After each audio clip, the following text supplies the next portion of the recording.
Selamat pagi Bapak Ibu semuanya. Mari kita Selamat mulai pagi. kegiatan kita pada Shalom semuanya.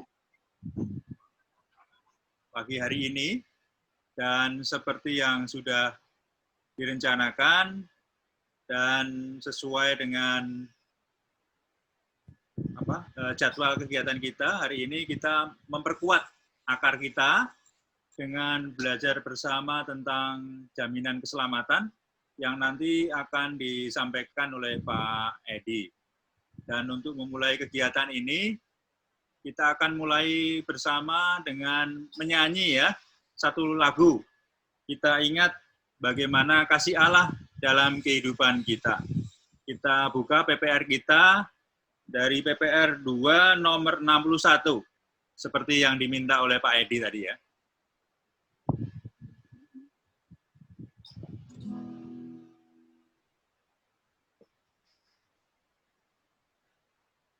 Karena Allah cinta diberikan anaknya di Kalvari membebaskan kita, yang akan datang pula alangkah indahnya aja kasihnya padaku. Kira-kira gitu ya. Nanti Bapak Ibu bisa belajar sendiri di rumah, karena tiba-tiba tadi diminta oleh Pak Edi. Saya nggak siap dengan lagunya. Kami persilakan kepada Pak Theo untuk mimpin doa ya. Pak Anton, kalau Ya, nyanyi itu kita ikut nyanyi nggak sih? Sebetulnya ikut nyanyi, tapi tadi mengingatkan lagi, Pak Edi mengingatkan bagaimana kasih Allah kepada kita, bagaimana kasih Allah kepada diri kita dengan mengingat nyanyian tadi, kasih Allah yang telah mati di Kalvari dan menyelamatkan hidup kita dari dosa. Kira-kira gitu, Bu. Jadi Pak Edi Nyanyi sama-sama, nggak usah dimatiin dulu dong. Ntar aja kalau khotbah dimatiin. Kita akan mulai dengan doa bersama ya. Silakan Pak Theo. Mari kita berdoa. Tuhan Bapa kami yang di surga, kami sungguh mengucap syukur untuk waktu yang sudah Tuhan berikan kepada kami ya Tuhan, sehingga kami bisa bersama-sama belajar mengenal Engkau lebih jauh ya Tuhan, dan karya keselamatan-Mu. Biarlah pada sehari berakar yang kedua ini kami semakin mengenal jalan Tuhan dan nama Tuhan semakin dipermuliakan melalui kehidupan kami. Kami berdoa untuk Pak Edi, Engkau berkati persiapannya, Engkau berkati setiap firman yang akan keluar dari mulutnya ya Tuhan. Terima kasih untuk semuanya, berikan juga hikmat kepada kami semua yang menjadi pembicara maupun yang mendengar, supaya kami bisa menerimanya dan bisa menjalankannya dalam kehidupan kami. Dalam nama Tuhan Yesus kami berdoa dan mengucap syukur. Amin.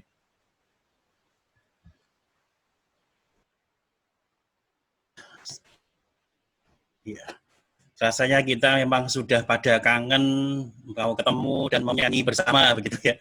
Gak apa-apa, kalau ibadah memang kita tidak bisa nyanyi bersama karena nanti ada feedbacknya. Ini kan acara agak santai.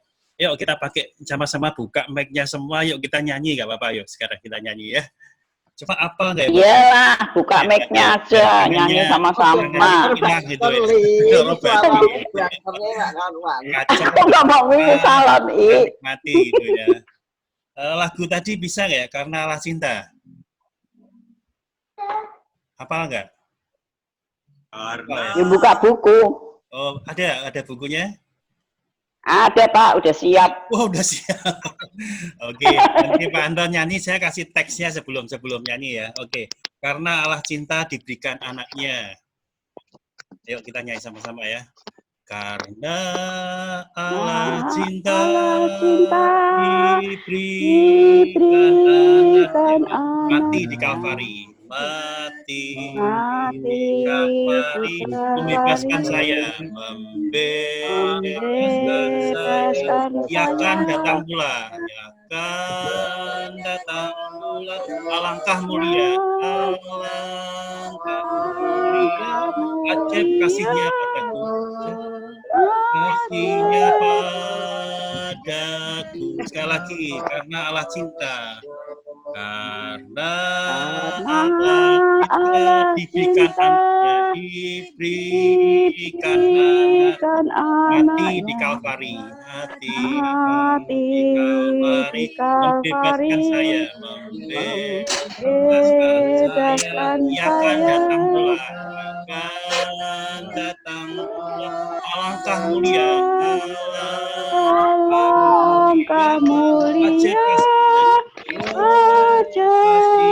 kasihnya padaku.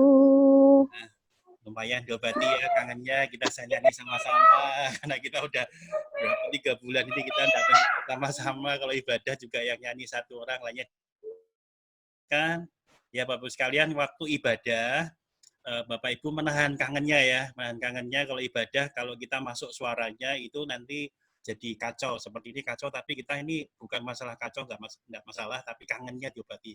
Tapi kalau hari Minggu tetap tahan, tetap di-mute terus ya. Kalau hari Minggu gini kan Sabtu kita agak santai gitu ya. Oke, Bapak Ibu sekalian, inilah serial kelima ya dari PWJ. Ingat Bapak sekalian, PWJ. Bolehkah Bapak Ibu kasih respon PWJ itu apa? Hari ini acaranya pembinaan PWJ. Ya, pembinaan warga jemaat. Iya, betul. Nah, kita akan ulang-ulang terus supaya kita ingat tiap Sabtu pembinaan warga jemaat. Berbeda dengan PWG ya. PWG itu yang ada di bagian gereja kita. Kalau ini acaranya namanya PWJ, pembinaan warga jemaat ya. Ini serial yang kedua dari Berakar. Kalau kemarin Sabtu yang lalu Jalan Keselamatan. Hari ini kita akan bersama-sama belajar jaminan keselamatan. Jadi berbeda, kalau kemarin Jalan, hari ini jaminan keselamatan.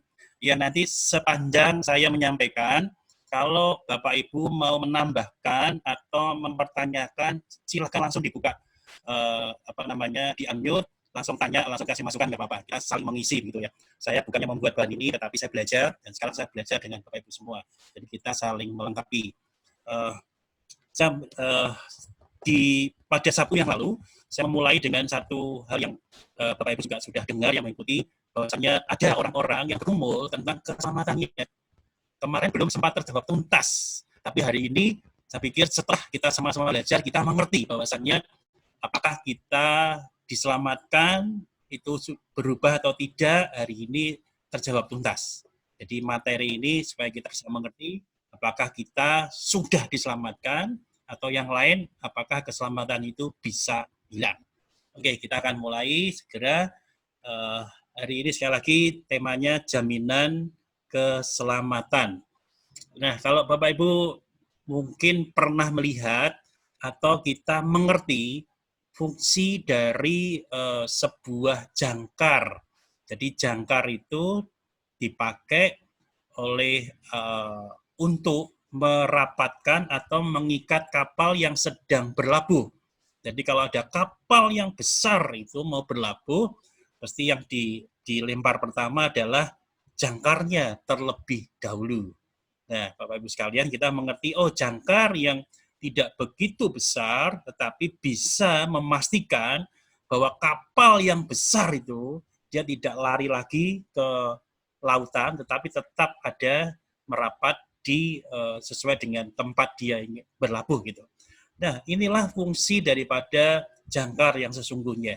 Nah, Bapak sekalian, ketika kita mengerti di bagian ini, kita setidaknya sudah mulai memahami bahwasannya dengan adanya jangkar itu memberikan jaminan bagi kapal itu tidak terlepas ke lautan lagi, tapi tetap berada di tempatnya. Nah, hari ini kita belajar hanya 2 hal sebetulnya. Yang pertama adalah sikap Tuhan terhadap umatnya berkaitan dengan jaminan keselamatan. Yang kedua, tentang penggoyah dari keyakinan keselamatan. Untuk sikap Tuhan ada 3 bagian. Artinya ada fakta dari Yohanes 10, kemudian fakta dari Yohanes 5 dan Yohanes 1, kemudian fakta dari 1 Yohanes. Kemudian dari penggoyah ada 3 bagian, jadi sama itu 2 bagian, 1 sikap Tuhan, kedua penggoyah, sikap Tuhan ada 3, kemudian penggoyah juga ada 3. Yang pertama adalah faktor pekerjaan iblis, yang kedua faktor perbuatan dosa, yang ketiga faktor belum anak. Ya ini akan kita bahas sepanjang waktu ke depan ini. Jadi sekali lagi yang pertama sikap Tuhan. Mari kita bersama-sama melihat sikap Tuhan terhadap umatnya. Fakta dari Yohanes 10 ayat 27 sampai dengan 30. Ya, Bapak Ibu sekalian, di situ ada ayat-ayatnya. Pak Theo bisa maju slide-nya 2 slide lagi. Itu akan dibuka oleh Pak Theo. Iya, 1 lagi Pak Theo. Iya. Fakta Yohanes 10, 27 sampai 30, silahkan seorang dari Bapak Ibu bisa membacanya, tapi buka dulu, di-unmute dulu, langsung baca ya. Mundur 1 Pak Theo, biar dibaca Pak Theo. Yang Yohanes 10, 27 sampai 30 baca aja di slide. Mundur 1 slide Pak Theo. Ya. Oh, mundur lagi, mundur. Itu maju ya. Ya, betul. Silahkan seorang di antara kita membaca, saya tidak menunjuk, silahkan yang ketemu membaca, jadi Anda baca di layar kita ya.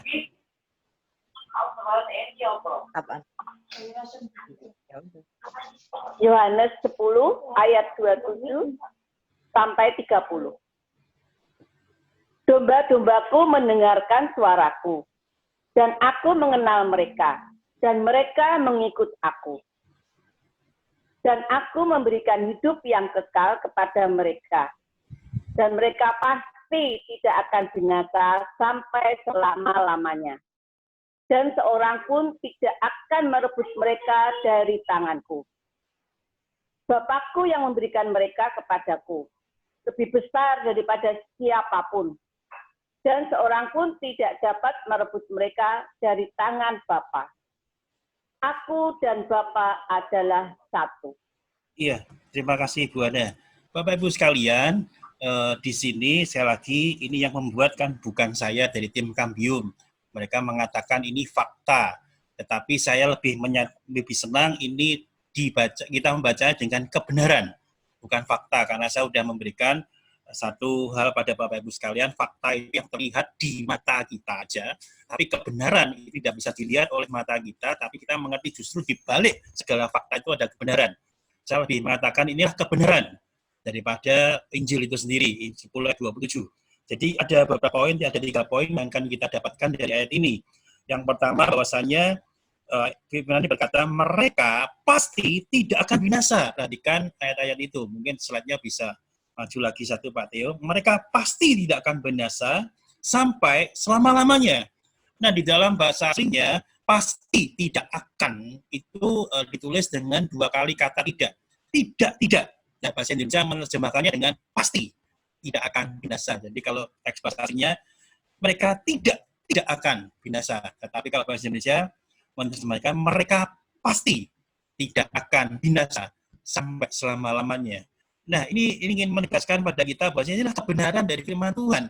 Yohanes pasal 10 yang berisi banyak pelajaran. Kalau kita Injil Yohanes itu kan banyak pelajaran. Bukan tentang narasi saja, tapi banyak materi-materi tentang pelajaran yang disampaikan oleh Yohanes sendiri. Jadi Tuhan berkata memberikan hidup yang kekal pada mereka dan pasti mereka ini akan binasa sampai selama-lamanya. Ini membuktikan bahwasannya ketika Tuhan memberikan hidup pada kita semua dalam hal ini, kita pasti tidak akan binasa sampai selama-lamanya. Kan pasti tidak akan binasa. Dan kemudian bukan hanya sekedar tidak akan binasa, tetapi seorang dari yang lain yang bukan di antara kita tidak bisa merebut dari tangan Tuhan. Wow, ini satu, kalau katakan ini jaminan tentang keselamatan, inilah jaminan dari Tuhan yang luar biasa. Kebenaran yang Tuhan sampaikan oleh firman-Nya dalam Injil Yohanes pasal 10 ini. Kita pasti tidak akan binasa sampai selama-lamanya dan tidak ada seorang pun atau apapun yang bisa merebut dari tangan Tuhan. Yang ketiga, Bapakku, karena dikatakan oleh Tuhan Yesus ya, yang memberikan mereka padaku lebih besar daripada siapapun. Dan seorang pun tidak dapat merebut mereka dari tangan Bapa. Nah, Bapak Ibu sekalian, saya cek dulu karena saya dapat pemberitahuan. Apakah Bapak Ibu mendengar suara saya? Saya dikasih respon. Halo? Bapak Ibu mendengar suara saya? Dengar? Dengar, Pak. Dengar ya? Oke, saya mendapat kok. Dengar. Ya, terima kasih responnya. Suaranya putus-putus tapi. Putus-putus ya? Iya, maka di sini Ya. ada pemberitahuan. Oke, saya akan kasih. Kalau Bapak Ibu tidak mendengar, kasih respon, saya bisa berhenti ya. Ya. Inilah satu jaminan yang Tuhan berikan bagi kita. Tuhan memberikan hidup yang kekal bagi kita, memberikan hidupnya. Kita pasti tidak akan binasa sampai selama-lamanya, dan kemudian tidak ada yang bisa merebut dari tangan Tuhan, dan Tuhan kita lebih besar daripada siapapun. Sekali lagi, kalau kita berteologi secara apa yang kita hidupi orang-orang Menonet, semua yang dikatakan Tuhan adalah kebenaran. Maka saya tidak setuju dengan fakta, gitu. Saya lebih mengatakan kebenaran. Inilah kebenarannya.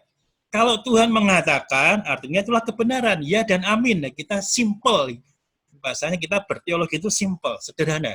Tetapi sederhana bukan berarti ecek-ecek, tidak. Tetapi dalam kesederhanaan kita, karena kita menaruh kepada Tuhan, itulah sebenarnya menjadi dasar, atau kali ini berakar. Akarnya kuat sekali pada Tuhan. Kali kalau Tuhan mengatakan inilah kebenaran. Bapak Ibu sekalian, saya pikir dengan firman Tuhan yang bagian yang pertama tentang sikap Tuhan yang disampaikan oleh Cambium, ini membuktikan bahwasannya kita dalam berteologi Menonet sangat tepat. Kalau Tuhan sudah memberikan jaminan seperti ini, oke, artinya kita pasti tidak akan binasa selama-lamanya.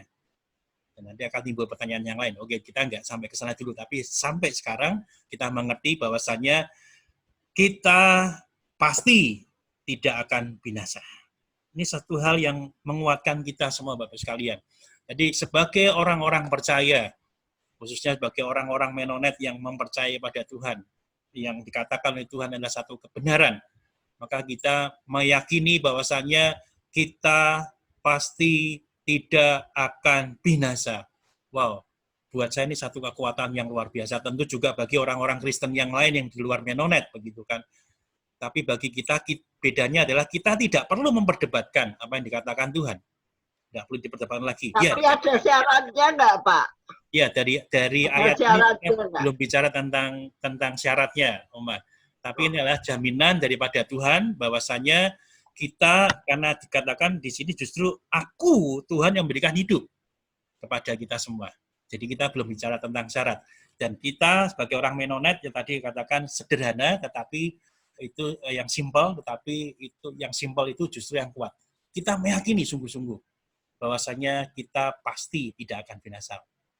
Ya, kemudian yang kedua, yaitu fakta dari Yohanes pasal 5 ayat 24 dan Yohanes 1 ayat 12. Ya, ini slide-nya akan dibuka Pak Theo juga. Silahkan seorang lagi selain Bu Hana, jadi yang sudah baca tahan tidak membaca lagi, membacakan slide ayat-ayat di slide ini ya. Dibuka dulu speakernya, silahkan dibaca. Aku berkata kepadamu, sesungguhnya barang siapa mendengar perkataanku dan percaya kepada Dia yang mengutus aku, ia mempunyai hidup yang kekal dan tidak turut dihukum, sebab ia sudah pindah dari dalam maut di dalam hidup. Tetapi semua orang yang menerimanya diberinya kuasa supaya menjadi anak-anak Allah, yaitu mereka yang percaya dalam namanya. Iya, terima kasih Pak Haji. Nah, Bapak Ibu sekalian, tadi Oma memberikan satu clue pada kita. Syaratnya apa? Nah, inilah sebetulnya kalau dikatakan syarat, ya ini satu pendahuluan yang sebelum kita memperolehnya. Tuhan sekali lagi berkata gitu ya, aku berkata kepadamu, mendengar perkataannya, percaya kepada Dia yang mengutus aku. Nah, ini kalau dikatakan syarat, inilah syarat bagian yang mendahului atau dikatakan prasyarat yang mendahului daripada kita mempunyai hidup kekal. Jadi kita yang mendengar perkataan Tuhan dan percaya kepada Dia, itulah kita yang memiliki hidup yang kekal. Jadi sekaligus Oma terjawab ya Oma ya. Ya, Oma memang luar biasa memberikan satu clue bagi kita. Jadi kita belajar bersama ini. Jadi yang mendengar perkataan Tuhan dan percaya kepada Tuhan, ya kita yang mempunyai, maka kita mempunyai hidup yang kekal dan tidak dihukum.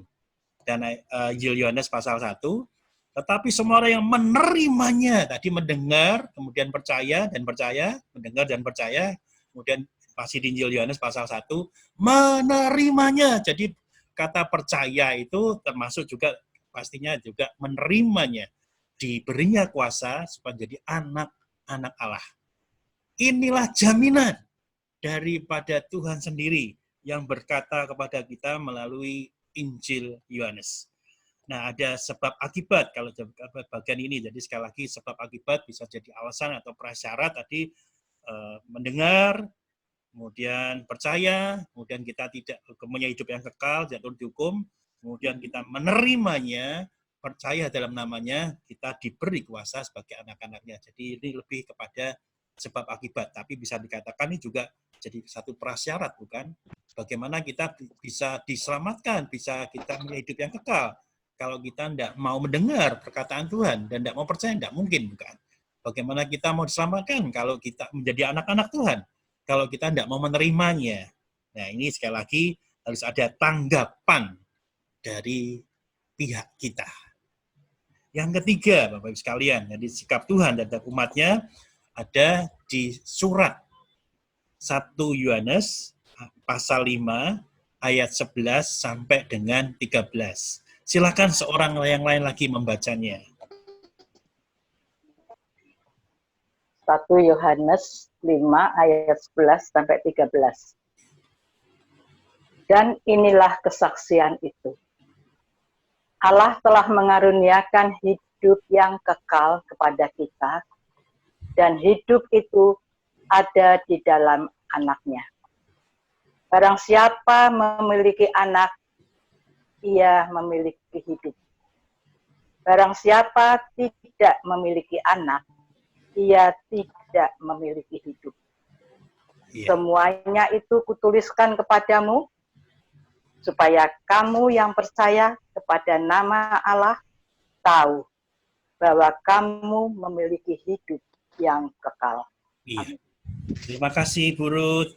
Inilah kebenarannya, sekali lagi di Alkitab, bahwasanya hidup yang kekal itu ada di dalam anak Allah. Kita tadi ada beberapa bagian, kita yang menerimanya disebut dengan anak-anak Allah. Tapi di dalam bagian ini dijelaskan bahwasanya hidup yang kekal, hidup di dalam anaknya. Nah, ini adalah ilustrasi yang disampaikan oleh Kambium gitu ya. Ini adalah air. Saya juga, Bapak Ibu biar bisa melihat apakah bisa ditutup. Ini ya, dilihat di kamera saya ya. Ini ada gelas, Bapak sekalian. Saya akan tuang dengan air. Ya. Nah, hidup yang kekal ini air. Hidup yang kekal ini air. Tetapi anak Allahnya adalah gelasnya. Jadi hidup yang kekal akan juga dimiliki oleh siapapun karena kita roh. Tetapi yang ada di dalam anak Allah inilah yang dimaksud dengan hidup yang kekal itu. Jadi bukan sekedar hidup yang kekal karena kita akan ada pemahaman kita akan mendapat hukuman yang kekal, tapi hidup yang kekal di dalam Tuhan, bayangkan seperti di dalam air ini. Bukan yang di luar daripada gelas, tapi yang di dalam gelas inilah yang disebut dengan anak Allah tadi, hidup kekal di dalam anak Allah. Jadi hidup kekal kita bukan hidup kekal di dalam penderitaan, tetapi hidup kekal yang percaya dan menerimanya, yang tahu, kita mengerti bahwa saya itu ada di dalam anak Allah. Jadi hidup kekal kita berbeda dengan hidup kekal di luar daripada anak Allah. Hidup kekal, pasti manusia itu akan hidup kekal. Kematian kekal, iya, tapi sebut hal itu, tapi kita sama-sama akan hidup. Kita terima hukuman atau tidak dalam hukuman. Tetapi kita yang ada di dalam anak Allah, kita tidak mendapat hukuman. Tapi kita bersama dengan anak Allah itu. Nah, Bapak sekalian, inilah ayat-ayat yang menjadi sekali lagi kebenaran. Kalau tadi kita membacakan fakta, saya tidak ingin merubah, karena saya tidak boleh merubah, bagian ini kan punya hak paten mereka. Tetapi saya boleh mengatakan Bapak Ibu semua, inilah kebenaran. Sekali lagi saya ulang-ulang, kebenarannya berikan jaminan bagi kita, kita yang Allah yang memberikan hidupnya bagi kita, kita mendapatkan hidup yang kekal itu. Ini ayat Alkitab yang berbicara pada kita yang begitu luar biasanya. Di dalam kehidupan yang kita kejar, kita bisa melayani baik, oke, main lebih baik lagi, oke. Tapi andaikan kita nggak diselamatkan, sia-sia bukan? Kita hidup kekal tidak bersama dengan Tuhan, sia-sia. Jadi tujuan, kalau kemarin kita juga tujuan hidup manusia itu memuliakan Tuhan. Hari ini bagaimana kita bisa memuliakan Tuhan? Yaitu hidup yang kekal, yang berasal daripada Tuhan yang memberikan hidup kekal itu, dan kita menyambutnya. Dan kita disebut dengan anak-anak Allah. Harusnya menjadi satu tujuan hidup kita yang paling utama dalam hidup ini. Percuma kita melakukan hal yang baik, tetapi kita tidak tinggal di dalam anak Allah.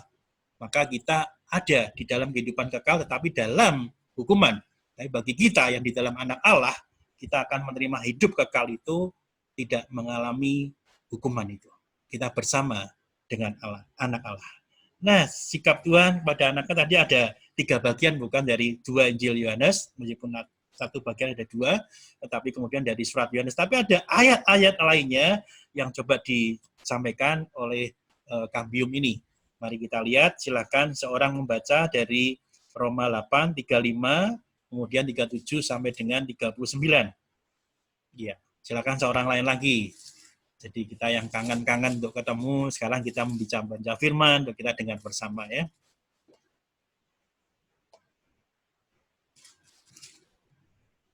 Silakan dibuka dulu mic-nya, jangan mute, silakan dibaca. Siapakah yang akan memisahkan kita dari kasih Kristus? Penindasan atau kesesakan atau penganiayaan atau kelaparan atau ketelanjangan atau bahaya atau pedang.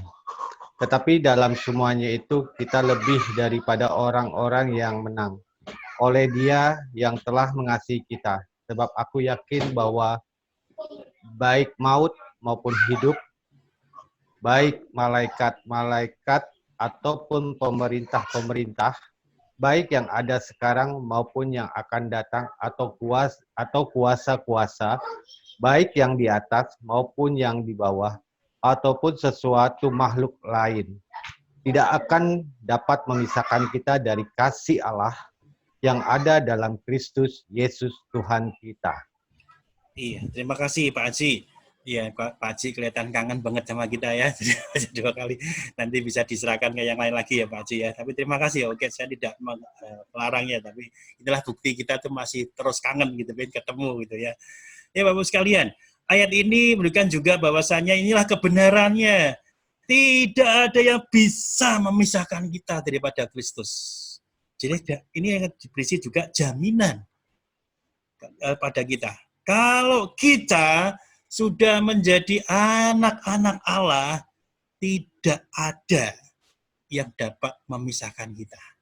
Kalau Roma mengatakan ada penindasan, kesesakan, penganiayaan, kelaparan, ketelanjangan, bahaya atau pedang, semuanya itu tidak bisa memisahkan kita dari kasih Allah yang ada dalam Kristus Yesus.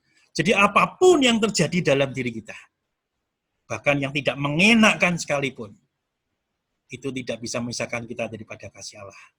Inilah kebenaran daripada jaminan yang Tuhan sampaikan kepada kita melalui firman-Nya. Jadi apalagi yang bisa memisahkan kita? Enggak ada, bukan. Sepanjang kita bersama dengan Tuhan. Pastikan kalau ini dalam bicara tentang keselamatan kita, tidak ada yang dapat memisahkan kita daripada kasih Tuhan. Kemudian berikutnya, dari 1 Petrus 1 ayat 3 sampai dengan 5. Silakan seorang yang lain lagi membacanya, yang sudah membaca, tahan diri ya. Saya tahu Bapak Ibu juga kangen semua untuk membacanya. Tapi tahan diri dulu, kasih kesempatan yang lain yang juga kangen. Kecuali nanti nggak ada, saya boleh diulang ya. Silakan Bapak Ibu yang lain. 1 Petrus 1 ayat 3 sampai dengan 5.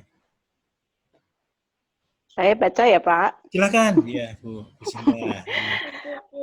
Terpujilah Allah dan Bapa Tuhan kita Yesus Kristus, yang karena rahmat-Nya yang besar telah melahirkan kita kembali oleh kebangkitan Yesus Kristus dari antara orang mati, kepada suatu hidup yang penuh pengharapan, untuk menerima suatu bagian yang tidak dapat binasa, yang tidak dapat cemar, dan yang tidak dapat layu, yang tersimpan di surga bagi kamu, yaitu kamu yang dipelihara dalam kekuatan Allah karena imanmu, sementara kamu menantikan keselamatan yang telah tersedia untuk dinyatakan pada zaman akhir. Iya, terima kasih Bu Sinta. Iya, mulai terobati dengan kita saling membaca firman Tuhan. Kangennya diobati ya Bu ya. Ya Bapak Ibu sekalian, perhatikan inilah jaminan dan sekali lagi dari firman Tuhan dari surat 1 Petrus. Bahwasanya setiap kita, perhatikan ayat ini, setiap kita dipelihara dalam kekuatan Allah. Wow, itu sesuatu yang luar biasa menurut saya. Dipelihara dalam kekuatan Allah. Jadi kita bukan hanya dalam satu keadaan kita tidak dapat dipisahkan, tetapi kita dipelihara dalam kekuatan Allah. Wow. Kalau Tuhan sudah membela kita dengan kekuatannya, artinya, wah ini sesuatu yang luar biasa. Apa yang bisa melebihi pada kekuatan Allah? Tidak ada, bukan. Jadi Allah bukan hanya kita menerima tentang menjadi anak Allah saja, diselamatkan saja, tapi Allah itu memelihara kita.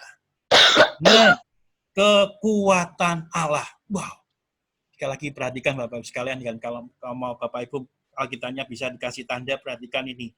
Yang dipelihara dalam kekuatan Allah. Kita merasa bahwa kita menerima keselamatan yang diberikan Tuhan karena kita juga ada respon untuk menanggapi pada jaminan keselamatan itu, tapi ternyata tidak berhenti sampai di situ, tetapi Allah memeliharakan di dalam kekuatan Allah. Jadi keselamatan itu yang diberikan oleh Tuhan. Tuhan tidak berhenti sampai titik kita menerima itu aja. Tetapi Allah terus mengerjakannya dan dipelihara di dalam kekuatan Allah. Perhatikan, di kekuatan Allah, bukan kekuatan manusia. Saya pikir semakin membaca ayat-ayat ini, saya semakin yakin bahwasannya ketika kita semua percaya pada Tuhan, sungguh-sungguh percaya menerima Tuhan,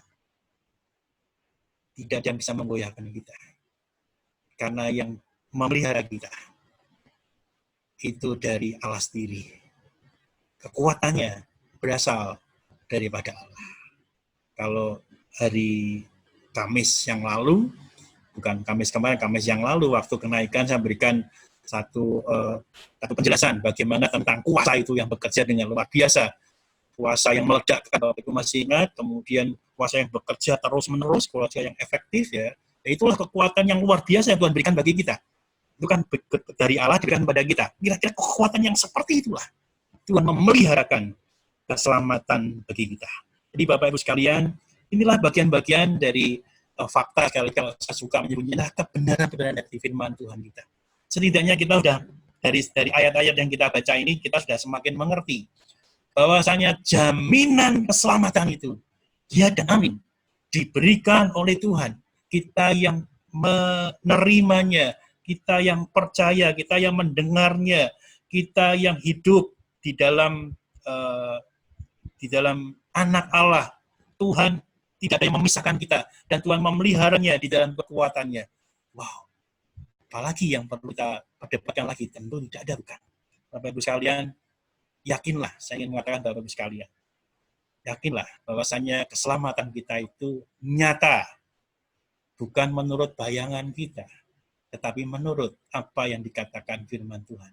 Jadi saya terus mengingatkan Bapak Ibu semua, kita berteologi Menonet yang kelihatannya simpel, tapi yang simpel itu membuat kita lebih mengerti dan lebih mudah memahami, karena apa yang dikatakan Tuhan adalah kebenaran. Tidak ada yang perlu diperdebatkan.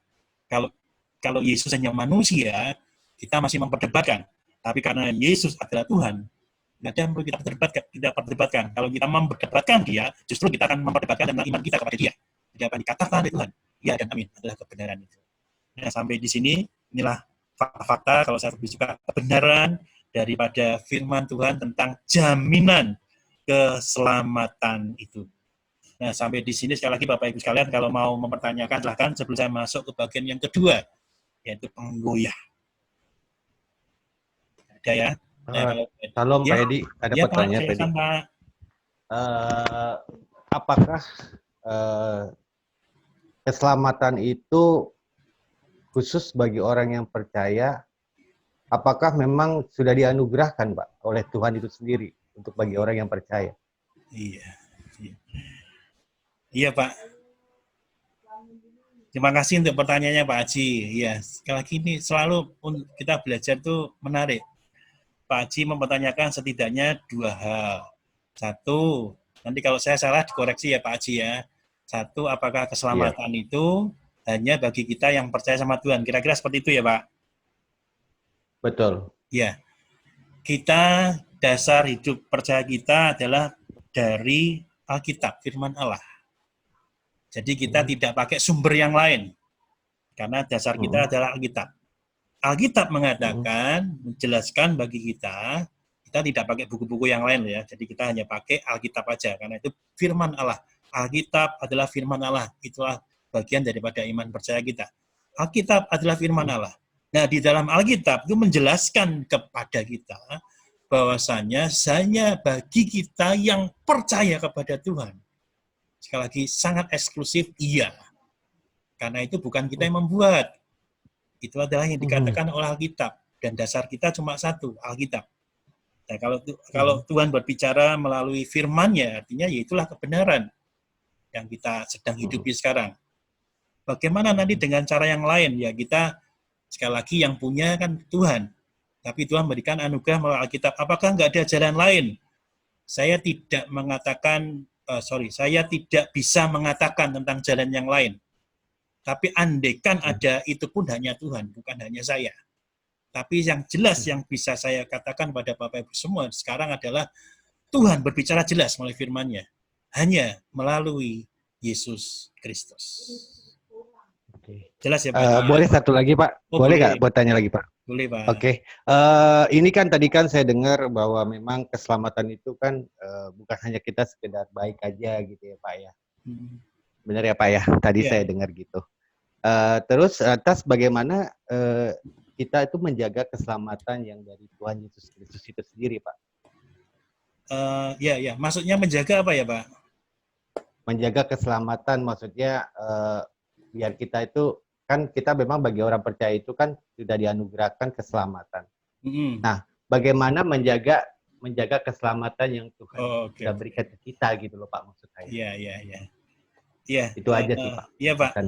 Saya pikir yang kedua ini nanti kita bahas dulu yang penggoyah. Jadi karena ini berkaitan menjaga ini berarti ada sesuatu supaya istilahnya supaya nggak lepas seperti gitu ya Pak Haji ya.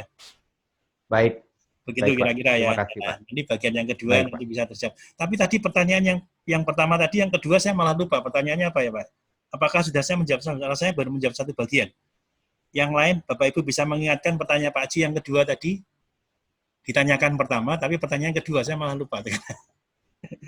Yang pertama sih sebetulnya saya menjaga kan memang keselamatan itu kan memang hanya di dalam Tuhan. Kan tidak, ya di dalam Tuhan. Nah, itu kan berarti kan setiap orang percaya itu memang kan ya Tuhan udah ajarkan untuk berbuat baik ya Pak pada sesama. Nah, pada sesama berarti kan yang tadi saya dengar itu kan bukan hanya sekedar baik. Makanya saya tanyakan harus bagaimana gitu loh Pak. Oh iya. Gitu loh. Ya kalau yang kedua yang tentang baik ini artinya adalah kan kita tidak membahas bagian itu, tapi saya ingin menjelaskan seperti ini. Perbuatan baik kita yang minggu lalu juga satu yang lalu saya sampaikan itu tidak menyelamatkan Bapak sekalian. Tapi perbuatan baik kita adalah buah. Buah, sekali lagi perhatikan, buah. Kalimat saya pakai buah. Buah dari keselamatan yang kita terima. Kalau kita menerima keselamatan, buktinya apa? Ya buahnya. Orang kan ada mengatakan dari buahnya lah kita mengenal pohon, begitu kan? Nah, kalau kita membuahkan yang baik, itu membuahkan perbuatan baik, itu hanya buah, bukan untuk keselamatan. Jadi kita berbeda, cara pandang kita berbeda. Kita diselamatkan bukan karena perbuatan baik, Tetapi karena kita diselamatkan, maka kita membuahkan perbuatan baik. Apakah Baik, kalimat terima ini kasih, Pak Endi. membingungkan, Pak Haji? Jelas Tidak, ya? Pak. Oke. Paham. Ya, Jelas. ya Bapak Ibu sekalian, kalau kurang jelas saya akan mengulangi lagi, tapi sekali lagi akan pelan-pelan. Kita tidak diselamatkan oleh perbuatan baik. Tetapi kita melakukan perbuatan baik karena kita sudah diselamatkan. Berbeda ya. Jadi sampai kalimat yang lain. Atau yang saya ulang lagi gini, perbuatan baik kita tidak menyelamatkan kita. Tapi karena kita diselamatkan kita membuahkan perbuatan baik. Gitu ya. Oke, paham. Jadi bedanya adalah kalau kita orang Kristen sama kita bukan orang Kristen, kita melakukan perbuatan baik karena kita sudah diselamatkan. Tetapi orang di luar Kristen, saya nggak tahu kalau sesuai dengan iman percaya mereka melakukan perbuatan baik untuk diselamatkan. Beda ya. Paham. Makanya seringkali kita memperhatikan seperti ini. Kenapa ya? Ini realitas yang terjadi ya. Orang di luar Kristen kok membantu orang tuh sungguh-sungguh beneran gitu ya. Sementara kita agak santai, kesannya seperti itu kan. Betul ya? Yang mereka tuh kalau membantu orang, kalau misalnya ada bencana atau kesulitan, mereka membantu tuh sungguh-sungguh Pak sekalian. Sementara kalau kita melihat orang Kristen, sepertinya kok nyantai. Sepertinya loh ya, tapi kesan aja. Sesungguhnya demikian. Nah, bedanya ini. Kita membuahkan sesuatu. Harusnya memang lebih bagus lagi karena kita sudah diselamatkan. Tetapi yang berbeda dengan orang di luar Kristen, mereka melakukan hal itu untuk keselamatannya.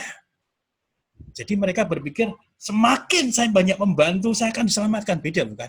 Jadi yang timbul di dalam di balik yang dilakukan itu sudah membedakan. Kita diselamatkan dulu, kita melakukan perbuatan baik. Buahnya harusnya memang lebih bagus gitu kan. Tapi kita sendiri harus memberi catatan pada diri kita sendiri. Harusnya yang terbaik kita berikan. Kita belajar dari orang-orang di luar Kristen. Tetapi kita bisa memahami bagaimana mereka melakukannya sepertinya lebih daripada yang kita lakukan. Karena mereka melakukannya untuk diselamatkan. Untuk mengejar keselamatan. Sedangkan kita tidak mengejar keselamatan. Berbeda bukan? Kalau saya ingin, ya ini kalau contoh seperti ini. Kalau saya mungkin waktu muda ini ingin mendapatkan gurita, saya akan berjuang melakukan sesuatu mendapatkan gurita. Betul kan? Saya akan berjuang sungguh-sungguh supaya saya mendapatkan sesuatu. Jadi ada di balik yang saya lakukan ingin mendapatkan sesuatu. Ada tujuan ingin saya raih. Tetapi kalau orang Kristen, saya melakukan sesuatu sebagai buah daripada yang ada dalam diri saya. Oh ini buahnya seperti ini. Saya tidak memberikan pohonnya. Saya memberikan buahnya. Beda ya. Tapi kalau kita mendapatkan keselamatan, ya semuanya dijalankan supaya mendapatkan keselamatan itu. Ya, pertanyaan yang baik bagi kita semua dari Pak Haji ya. Sekali lagi Bapak-Ibu sekalian, saya menjelaskannya demikian. Nanti kalau ada diskusi, silakan diskusi. Oke, kita masuk bagian kedua. Ya, ada yang bertanya tadi? Saya ingin tanya Pak. Ya. Kalau kita kan sudah diselamatkan. Iya. Dalam Yohanes 10 ayat 29, Oke. seorang pun tidak dapat merebut mereka dari tangan Bapa. Iya. Tapi kalau kita sudah diselamatkan berarti kita tidak dapat direbut oleh orang lain. Tapi mengapa banyak orang-orang yang sudah diselamatkan kok berpindah keyakinan? Iya. Iya, Bu. Terima kasih. Iya. Pertanyaan yang baik, Bu. Sepertinya ini juga akan ada penjelasannya di bagian yang kedua ini. Kita akan lihat ya, Bu ya. Ya. Itu pertanyaan yang jadi pergumulan kita semua ya.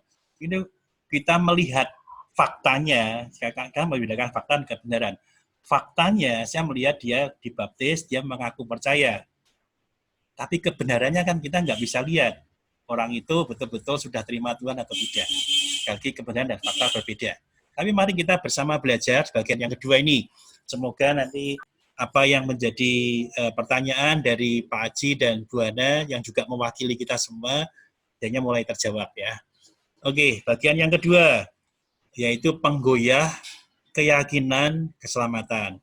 Di bagian yang pertama, kebenarannya, firman-nya jelas sekali. Saya nggak perlu ulang lagi. Firman-nya jelas. keselamatan itu dijamin oleh Tuhan.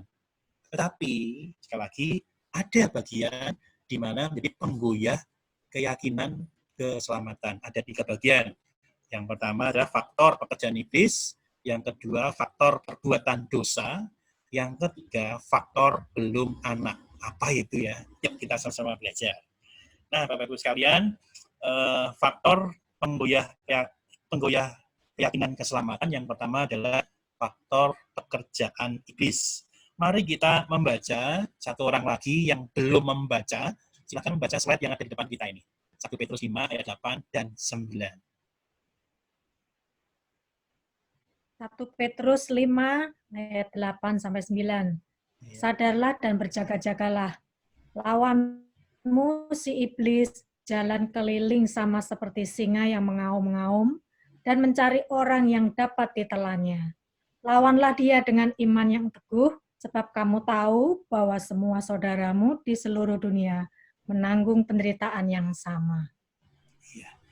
Bapak Ibu sekalian, kita perlu ingat bahwasannya iblis, kalau dikatakan dalam ini pekerjaan iblis, dia tidak pernah suka kepada kita. Kita tidak mencari kambing hitam, tetapi mencari singa sekarang ya. Kita bukan mencari kambing hitam, tapi kita sedang mencari singa sekarang ya.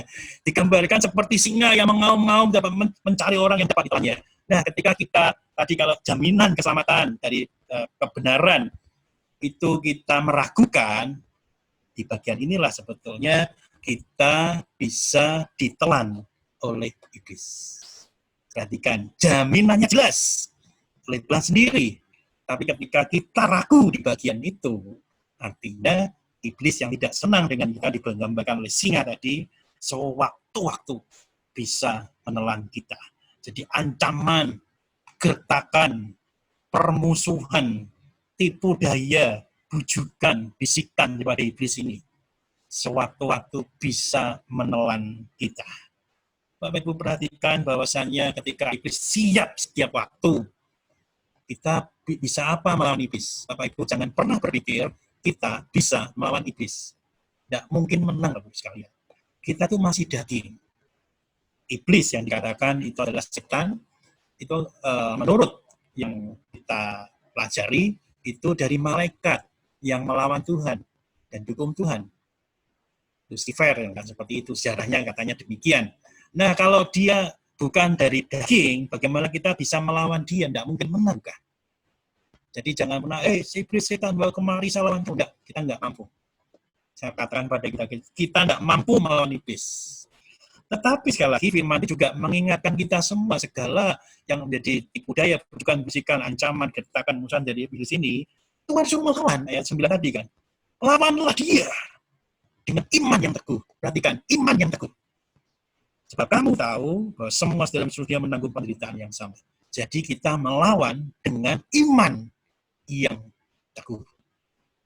Bapak Ibu sekalian, kita pikir melawan iblis dengan tataran dia dunia roh, kita dunia daging, kita tidak mungkin menang. Tapi Petrus memberikan keterangan bagi kita bahwasanya kita bisa melawan iblis dengan iman yang teguh. Iman, sekali lagi saya mengulang-ulang, dalam pikiran, perasaan, dan tindakan. Jadi apa jadi pikiran kita? Pikiran tentang Tuhan. Perasaan apa? Tentang perasaan Tuhan. Tindakan apa? Tindakan Tuhan. Itulah bisa melawan daripada iblis. Kalau sekarang kita dalam tataran yang pertama, kita bicara tentang fakta atau kebenaran tadi. Bagaimana kita mengerti jaminan keselamatan itu, yang kita hidupi di dalam diri kita, dan tindakan kita semuanya sesuai. Itulah iman. Maka kita bisa melawan dengan bagian yang seperti itu. Kita bisa melawan iblis dengan iman yang kokoh, yang Tuhan sudah berikan bagi kita. Ini ada ilustrasi dari ilustrasi kereta api dari kampus Crusade for Christ yang memberikan gambaran seperti ini. Ini karena ini tampilannya PDF jadi langsung semua keluar Bapak. Tapi saya menjelaskan seperti ini. Di depan itu logo. Ini kan kereta api, logo itu tempat berjalan semua itu ya. Jadi logonya jalan, semuanya gerbongnya berjalan. Kemudian di bagian tengah itu tempat bahan bakar. Kemudian yang bagian ketiga adalah gerbong penumpang. Gambarkan gerbong penumpang. Nah, kalau kita menempatkan iman kita itu ada di mana? Menempatkan bahan bakar itu di mana? Jadi kalau bahan bakar ditaruh di gerbong penumpang, ya nggak akan jalan, bukan sekalian. bahan bakar itu harus mensuplai apa yang menjadi mesinnya, menjadi lokomotifnya. Tidak, kalau sekarang bahan bakar, saya mau naik mobil, bahan bakarnya saya taruh di rumah nggak bisa. Harus dimasukkan di dalam mobil, supaya mobil itu bergerak dan berjalan. Itulah namanya bahan bakar. Nah, kalau digambarkan, bahwasanya loko itu adalah kebenarannya, atau fakta, kalau sini fakta, kemudian iman dan perasaan. Iman itu mensupport, harus ditaruh di bagian kebenarannya. Ditaruh di bagian kebenaran, bukan di dalam perasaan saja. Kalau gini saya juga nggak begitu cocok, tapi oke lah, karena disampaikan, saya akan sampaikan seperti ini. Iman itu kita taruh di dalam kebenaran yang ada, daripada firman Tuhan. Jadi fakta benar kepastian keselamatan kita dijamin oleh Tuhan. Nyata oleh firman-Nya, bukan oleh perasaan dan keyakinan kita sendiri.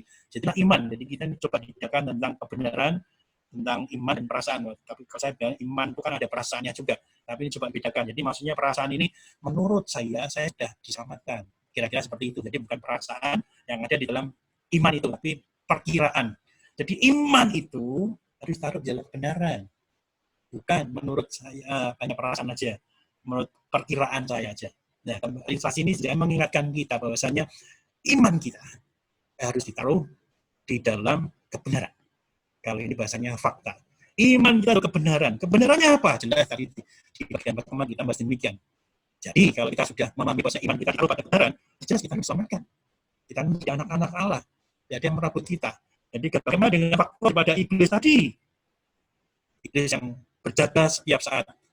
Kita tidak mampu melawan, tapi itu kan lawanlah dengan iman. Iman yang seperti apa? Ditaruh di dalam kebenaran. Kebenarannya apa? Tidak ada yang melawan kita, karena Tuhan tadi yang di dalam surat 1 Yohanes tadi, bahwasanya Tuhan yang memberikan kekuatan bagi kita.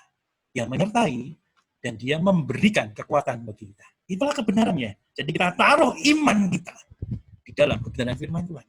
Jadi melawannya sekali lagi apa? Selagi dengan apa? Bukan dengan kita, tapi dengan kebenaran daripada firman. Iblis sewaktu-waktu bisa menerkam kita, iya. Tapi kita juga mempercayai yang lebih kuat, menjadi kuat dari iman kita. Dan kebenaran itu bukan menurut perasaan, ya dan tidak juga, tetapi kita menaruhnya di dalam firman Tuhan. Nah, di dalam iblis ini seringkali menjadi kambing hitam. Kalau lagi ada pertanyaan, wah kok tiba-tiba orang itu kok beralih, dulu aktif sekali melayani Tuhan, kemudian tiba-tiba berbalik dan keluar daripada iman Kristen.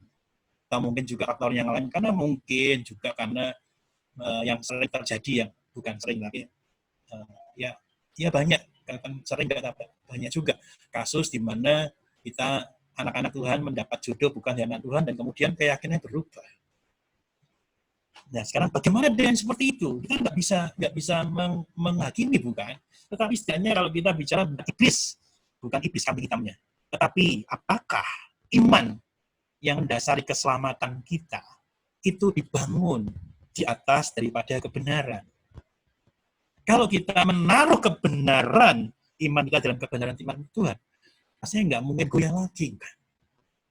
Apakah ada yang menyesatkan kita? Dari kesengsaraan, penderitaan, kesenjangan, tidak ada, bukan. Jadi kalau kita menempatkan diri dalam kesulitan yang seperti itu dan goyahkan iman kita, tentunya pertanyaannya harusnya mundur lagi. Waktu kita menaruh iman kita itu di dalam perasaan saja, menurut saya seperti ini, atau ditaruh dalam kebenaran. Nah, dengan ini kita mulai meningkap sebetulnya. Kita tidak perlu terus naruh diri salah, tidak. Tetapi sebetulnya ada salah menaruh iman, bukan kepada kebenaran, tetapi hanya kepada perasaan. Ya, sesungguhnya bagaimana? Ya, persisnya hanya orang itu yang tahu. Hanya orang itu yang kenapa berbalik. Tapi seharusnya tidak bisa berbalik, karena penderitaan pun nggak bisa memisahkan kita, bukan. Tapi bagian kita adalah menaruh kebenaran itu, iman kita kepada kebenaran itu. Oke, bagian yang kedua, setelah tadi faktor iblis, bagian yang kedua adalah penggoyah keyakinan keselamatan adalah faktor perbuatan dosa. Nah, ini faktor yang cukup menarik Bapak sekalian. Ada dua ayat dalam firman Tuhan, Yesaya 59 ayat 1 dan 2. Silahkan yang belum membaca bisa membaca bagian ini, sudah tampil di slide kita.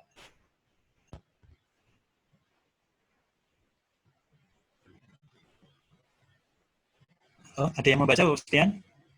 Ya, saya bacakan, Pak. Ya, silakan Pak Thomas. Sesungguhnya tangan Tuhan tidak kurang panjang untuk menyelamatkan, dan pendengarannya tidak kurang tajam untuk mendengar. Tetapi yang merupakan pemisah antara kamu dan Allahmu ialah segala kejahatanmu, dan yang membuat dia menyembunyikan diri terhadap kamu, sehingga ia tidak mendengar, ialah segala dosamu. Iya, terima kasih Pak Thomas. Bapak Ibu sekalian perhatikan bahwasannya kita sedang berbicara tentang keselamatan, betul ya?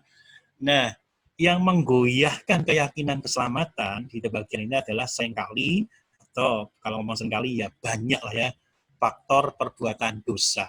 Firman Tuhan jelas menjadi pemisah adalah segala kejahatan, segala dosa kita. Ketika kita melakukan kejahatan atau dosa, yang terjadi adalah kita merasa diri kita tidak diselamatkan. Orang merasa kita nggak diselamatkan. Lalu, bagaimana kalau kita sudah dibaptis, apakah kita tidak bisa melakukan kesalahan, tidak bisa melakukan dosa? Bisa. Bisa. Kalau kita melakukan perbuatan dosa, apakah kita nggak diselamatkan? Ini menjadi pertanyaan yang menarik, sekaligus nanti ada perubahan-perubahan, apakah dari selamatkan menjadi tidak diselamatkan. Itu tentang perasaan, atau kita menaruh di dalam kebenaran. Iman itu adalah kebenaran. Nah, ini satu ilustrasi yang menarik. Kalau Bapak Ibu di bawah sudah ada keterangannya gitu, itu ada tentang jabat tangan Romawi ya. Di sini nggak tahu Romawi, sekarang praktekkan dengan guritan ya. Bapak Ibu lihat di kamera aja, saya akan cek dulu. Bapak Ibu lihat saya ya. Nah, jabat tangan Romawi itu begini. Ya.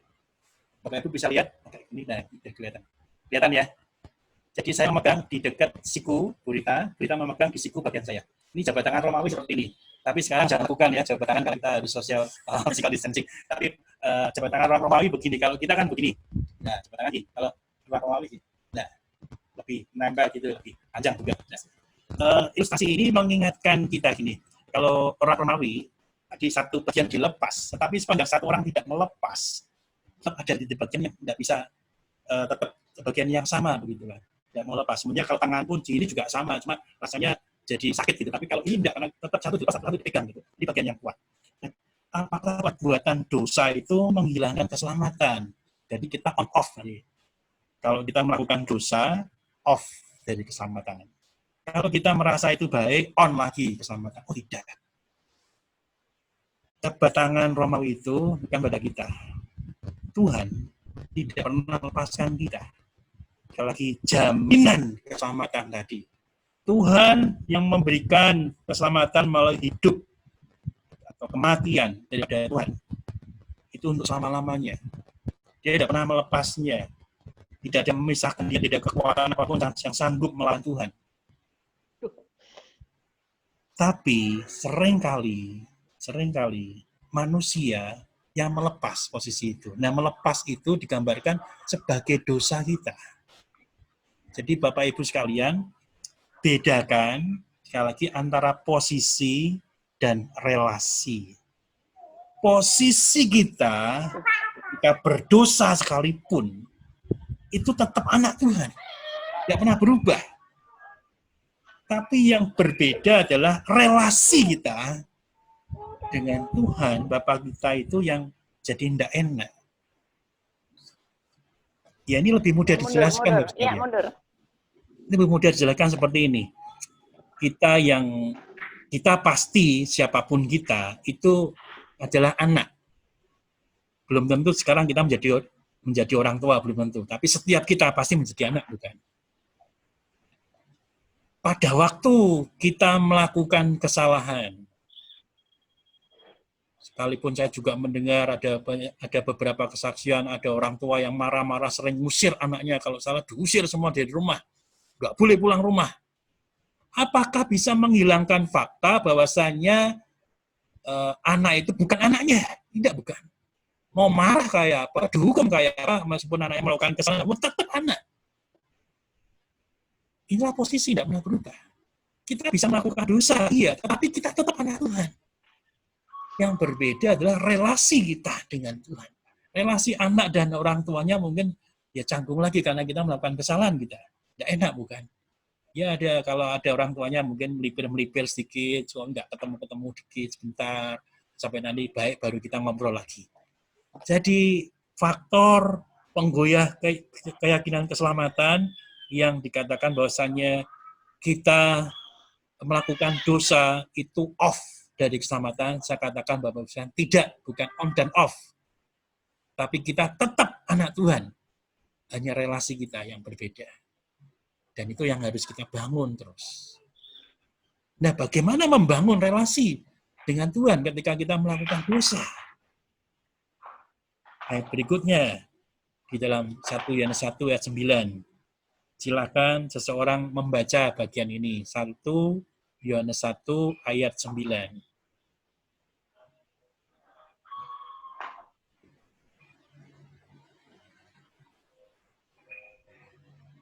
Ada Bapak sekalian membaca? Yohanes 1 ayat 9 ya Pak. Iya, betul Bu Linda. Jika kita mengaku dosa kita, maka Ia adalah setia dan adil, sehingga Ia akan mengampuni segala dosa kita dan menyucikan kita dari segala kejahatan. Iya. Jadi Bapak Ibu sekalian, posisi tidak pernah berubah, kita tetap anak Tuhan. Yang berbeda adalah relasi kita dengan Tuhan. Nah, bagaimana relasi dipulihkan? Cuma satu caranya. Kita ngaku dosa. Jadi setiap kita berdosa, iya. Kita bisa melakukan dosa, iya. Tetapi solusinya cuma satu, nggak ada yang lain. Mengaku dosa, bukan berbuat baik. Ya, beda ya. Kita berbuat baik untuk selamanya, tidak. Tapi kita mengaku dosa terhadap Tuhan. Mengaku dosa. Tuhan setiap dia akan mengampuni segala kita. Relasi kita akan dipulihkan. Posisi tetap anak selama-lamanya, apapun keadaannya tetap kita anak, maka Tuhan mau menyertai kita dengan kekuatannya, karena kita adalah anak Tuhan. Relasi kita bisa buruk, tetapi kita tetap anak Tuhan. Bagaimana memulihkan relasinya? Cuma satu, akui dosa kita. Maka Tuhan akan ujikan.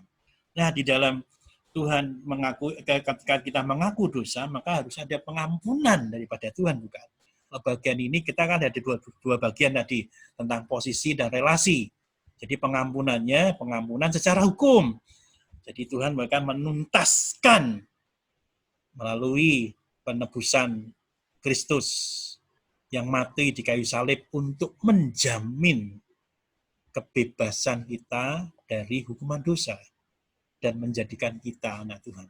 Jadi jelas bahwasanya inilah jaminan keselamatan kita ketika kita digoyahkan. Kalau kita berdosa, apakah itu off keselamatan? Tidak. Tetapi kita relasi yang tidak baik. Kita mengaku dosa pada Tuhan. Dia memberikan. Buktinya apa? Pengampunan ketika dia mati di kayu salib. Kemudian pengampunan kedua adalah pengampunan sebagai keluarga tadi yang relasi. Jadi pengampunan sebagai keluarga, ya. Pemulihan hubungan dengan Tuhan akibat dosa yang kita lakukan di dalam status kita sebagai anaknya yang sudah ditebus. Perhatikan kalimat berikutnya. Dosa tidak menghilangkan status kita sebagai anak, tetapi mengganggu persekutuan kita dengan Tuhan. Karena itu perlu pulihkan melalui pengakuan dosa. Tuhan memberikan pengampunan dua hal, hukum, dia mati di kayu salib, tapi dia juga memberikan pengampunan sebagai keluarga, kamu mengaku dosa, saya ampuni. Wow. Jadi Bapak Ibu sekalian, sekali lagi, penggoyah keselamatan, keyakinan keselamatan kita perlu pahami ketika kita berdosa, kita tidak perlu dan tidak perlu berpikir, tidak merasa bahwa kita tidak diselamatkan, tidak. Tapi segera pulihkan relasi dengan Tuhan. Pulihkan relasi dengan Tuhan dengan kita mengaku dosa. Bapak Ibu yang dikasihi Tuhan, hari ini masih banyak orang Kristen yang merasa kalau dia berdosa, dia tidak diselamatkan. Tapi ini bukan saya berkata-kata, sekalian. Inilah Tuhan yang berbicara melalui firman-Nya pada kita. Bahwasanya kita yang berdosa ini, kita tetap anak. Hanya relasi kita yang kurang bagus. Maka pulihkanlah. Jadi setelah Bapak Ibu mengikuti acara ini, siapapun kita, Saya mengatakan dosa Bapak Ibu sekalian tidak menghilangkan keselamatan. Tetapi kita perlu memulihkannya relasi dengan Tuhan. Bagian yang ketiga, yang terakhir dari penggoyah keyakinan keselamatan. Tadi bagian kedua saya sudah mulai disentuh gitu ya, yaitu faktor belum anak. Ya, apa ini faktor belum anak? Kita lihat Roma 8, 15-16. Silakan seorang yang lain lagi membacanya. Kalau masih ada. Ini peserta kita berapa ya? Siapa yang belum baca? Oh ya, masih ada yang belum baca. Silakan, yang belum baca silakan membaca. Jangan ragu-ragu. Roma 8 ayat 15 sampai 16. Ya. Sebab kamu tidak menerima roh perbudakan yang membuat kamu menjadi takut lagi, tetapi kamu telah menerima roh yang menjadikan kamu anak Allah. Oleh roh itu kita berseru, ya Aba, ya Bapa. Roh itu bersaksi bersama-sama dengan roh kita bahwa kita adalah anak-anak Allah. Iya, terima kasih Pak Indra. Ini Bapak-Ibu sekalian, inilah kebenaran, inilah firman Tuhan. Ini mengatakan pada kita bahwasanya ketika kita berseru, ya Aba, ya Bapa. Sungguhnya kita sadar bahwasanya itulah roh yang memberikan bagi kita dan menyadarkan kita bahwa kita adalah anak-anak Allah. Bapak Ibu sekalian, kita sungguh-sungguh anak-anak Allah. Saya mengulang, sungguh-sungguh anak-anak Allah. Karena jaminannya jelas, ketika kita diselamatkan, kita bukan orang lain, tapi kata anak ini sangat baik. Artinya kita bukan dianggap sebagai anggota saja, anggota satu perkumpulan, tetapi benar-benar kita adalah anak Tuhan. Jadi ada satu pertanyaan di sini, apakah saat ini, untuk reflektif bagi kita ya, saya benar-benar adalah anak Tuhan, sehingga berhak mendapat jaminan keselamatan. Ya, betulnya kalimat ini kan juga jadi pergumulan bagi banyak orang Kristen, bukan? Kok tadi katakan kita diselamatkan, kita menjadi anak Tuhan, tapi sekarang berbalik lagi pada kita. Apakah saat ini kita itu benar-benar anak Tuhan? Ya, mari kita perhatikan di dalam Yohanes 1 ayat 12 tadi sudah sempat kita baca di depan. Silakan seorang membacanya untuk meyakinkan kita adalah anak Tuhan. Injil Yohanes pasal yang pertama yang 12. Silakan seorang yang lain lagi ya.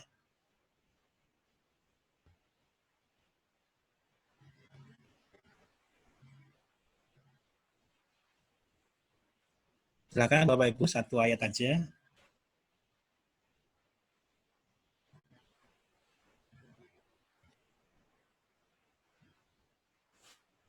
Ada yang baca? Yohanes 1, pasal 12. Oke. Tetapi semua orang yang menerimanya, diberinya kuasa supaya menjadi anak-anak Allah, yaitu mereka yang percaya dalam namanya. Iya. Bapak Ibu sekalian, kalau kita sedang mengumpulkan pertanyaan tadi di atas, apakah kita adalah saat ini anak-anak Allah? Sekali lagi firman Tuhan berikan jaminan itu. Kalau semua kita yang menerimanya diberinya kuasa supaya menjadi anak-anak Allah. Bisa simpel aja sekali. Kapan kita meragukan keselamatan kita? Kalau kita merasa belum anak. Tapi kalau sekarang kita memastikan kita anak-anak Allah, maka keselamatan itu sudah ada di dalam diri kita dan tidak akan pernah lepas selama yang tinggal bersama dengan kita. Dosa membuat relasi kita tidak baik dengan Tuhan, tetapi tidak mengubah status kita sebagai anak daripada Tuhan sendiri. Jadi hari ini saya juga sekaligus ingin memastikan kita semua, kita adalah anak-anak Allah. Beberapa lagu pujian juga mengatakan kita adalah anak Allah. Tapi ketika kita melakukan dosa, kita ragu lagi apakah saya sudah anak-anak Allah. Terus dan kita berpikir, ketika kita berpikir tidak baik gitu aja kita mengatakan apakah saya anak Allah. Saya ingin menegaskan lagi kita anak-anak Allah. Tidak ada yang lebih orang lagi. Nah, Bapak sekalian, inilah bagian-bagian yang menjadi pelajaran kita di bagian ini, yaitu tentang fakta daripada kebenaran itu, dan juga faktor dari penggoyah. Kita akan membaca satu bagian yang terakhir di bagian penutup daripada slide ini, tentang jaminan keselamatan, gitu, dari Yohanes 10, ayat 28 sampai dengan 30. Paling terakhir. Terus, iya, lagi paling terakhir lagi, saya lompat di bagian ini, satu lagi. Iya, saya akan bacakan untuk Bapak Ibu sekalian, ini bukunya di samping ini, sudah ada keterangannya ya. Saya akan membacakan untuk Bapak Ibu sekalian. Ini ayat-ayat aja. Yohanes 10 ayat 28 sampai 30. Dan aku memberikan hidup yang kekal kepada mereka. Dan mereka pasti tidak akan binasa sampai selama-lamanya. Dan seorang pun tidak akan merebut mereka dari tanganku. Bapakku yang memberikan mereka kepadaku lebih besar daripada siapapun. Dan seorang pun tidak dapat merebut mereka dari tangan Bapa. Aku dan Bapa adalah satu. Kiranya firman Tuhan ini menolong setiap kita dan sekaligus meyakinkan kita semua jaminan keselamatan itu nyata dan ada bagi setiap